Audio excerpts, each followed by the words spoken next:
from a kid. You know, I was born into it, and I learned how to sing at a real young age. Like probably, you know, I probably was singing when I first started talking, and wearing feathers before I was old enough to know that I had feathers on.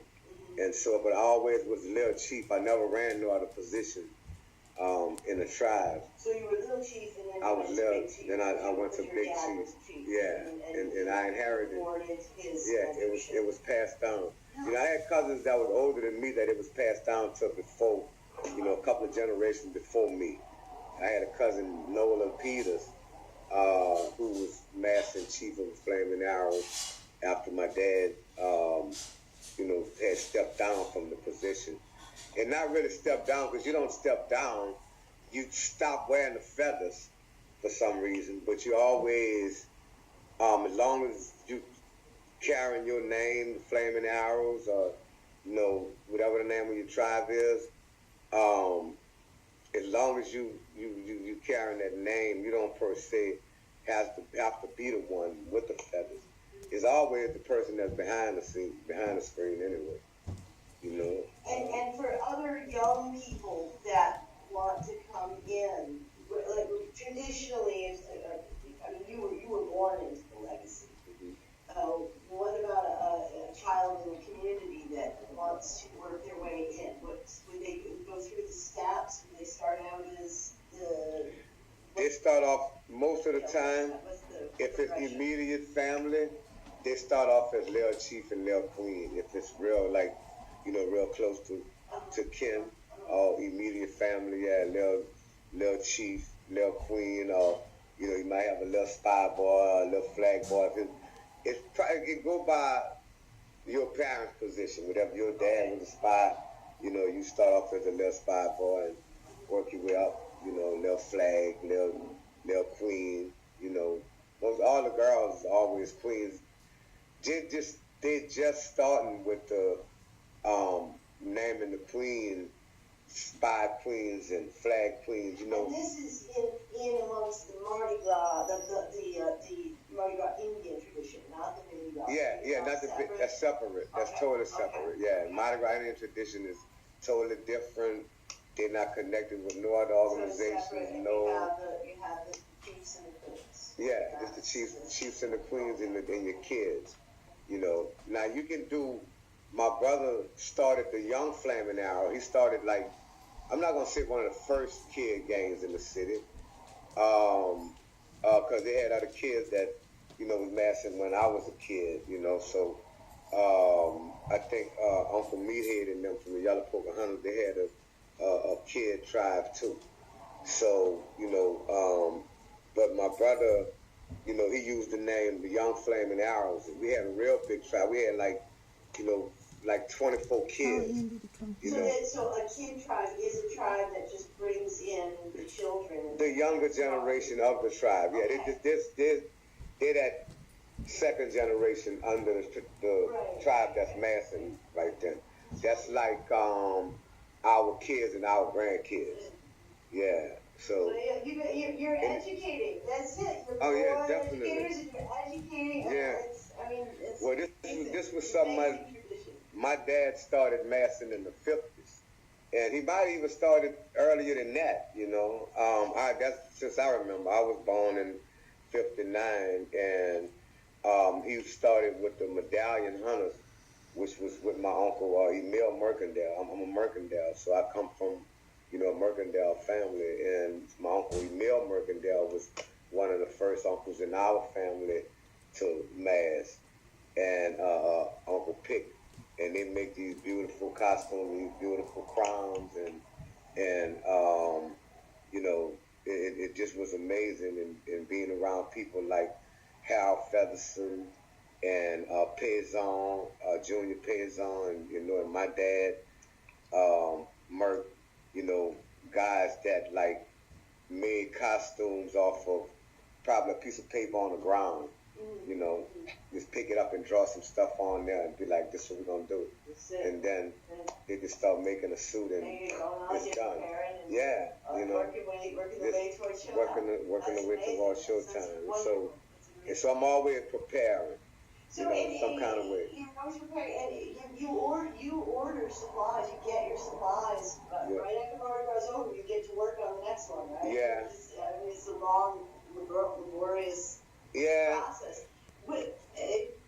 Do you get supplies from the same place your dad did? I mean, basically, yeah.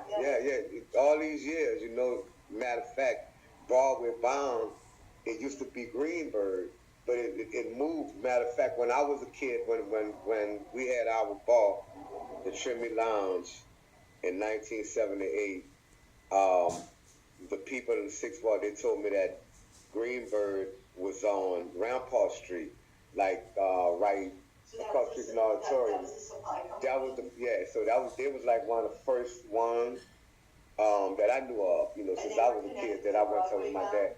Well, the same people over the years. So when they moved from there, I knew them from being on the Legion Field in Durban. Mm-hmm. So that's when I used to go, when it was on Legion Field in Durban. Mm-hmm. And I went to her for about, I want to say about almost 20 years before she really moved. Mm-hmm. So when she moved to Broadway Bound, that's like a new modern millennium type thing, and the store still doing real well. Miss Helen passed on; she died. And this is where you traditionally have gotten the beads and feathers. Yeah, over the years. Well, now, I order stuff over the internet now. Okay. Certain things I'll get from there if it's small things that I need, and I know that it's gonna stop me from sewing for a minute, and then I just go there and get enough what I need. But when I need I order my beads in bulk. Everything, my feathers, everything I order, I get them in bulk. So I don't have to run back and forth, to there. Now I go and buy, now I buy like center stones, stuff like that, maybe fabric, trim, canvas, stuff like that, but my beads and my feathers, I like quality stuff, so I kind of like, I like to order. And how do you think that this tradition benefits the community? I can think of a million ways, but what, it does. It just flat out does. Is that part of the mission? Yeah, of course. That's what keep us sewing. The community keep us sewing because they wait for us to put these costumes. They rely on it. Like they're looking forward to that because every time they see you, they be like, well, where you going or what you doing? I'm going sew, or I'm sewing, or they see you with a piece in your hand, or they see you sitting down sewing, and they like, okay, y'all sewing. It bonds. And it bonds the community, so they look forward to that. Oh, definitely. And so on Mardi Gras Day, all these people, they cook food and all that for you. So when you pass their house, they're running out the house with plates of beans and chicken, or they tell you, come over here and take that stuff off for a few minutes. Y'all got all day to wear that, and come get something to eat, and they just feed everybody, all your second liners, all your Indians, they look forward to that. And the benefits to the children of the communities. Oh, the kids love it, and it's a lifesaver. It's a positive image for the kids. It give them something positive to do. It give them something to look forward to, and even the positions, and they get to choose their own positions. Like they watch videos and they see the wild man, like Loco. He's a spy boy now. He been a spy boy like since he been hurt, but when he was like running, and he was on his feet and he was moving around, and he would run from downtown to uptown, and he would run every parade, every St. Joseph night, Mardi Gras, no matter what it was. You might see him down on Claiborne and St. Bernard, and 20, 30 minutes later, he might be up here at Shakespeare Park, And so when kids see that and see the inspiration that he has and the look on his face and what it means to him, it inspires another kid to say, well, I want to be the wild man. Right. You know, I want to run like Loco, you know, or like Iron Horse or Second Chief Kevin Bush, my second chief that's in the wheelchair. You know, when people see that inspires people.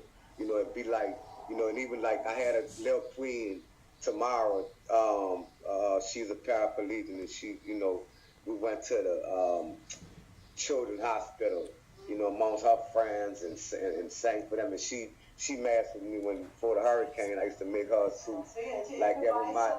And yeah, you know, and yeah, you know, the guy from Channel 4 News, you know, he came knock on my door and he had to tell me. He said, you know, I seen a lot of things, Chief. He said, but you know, I did a lot of filming and I didn't like film bodies that was separated, with parts separated. But he said to see the smile on that little girl's face that had that suit on in that wheelchair meant the world to me. You know what I mean?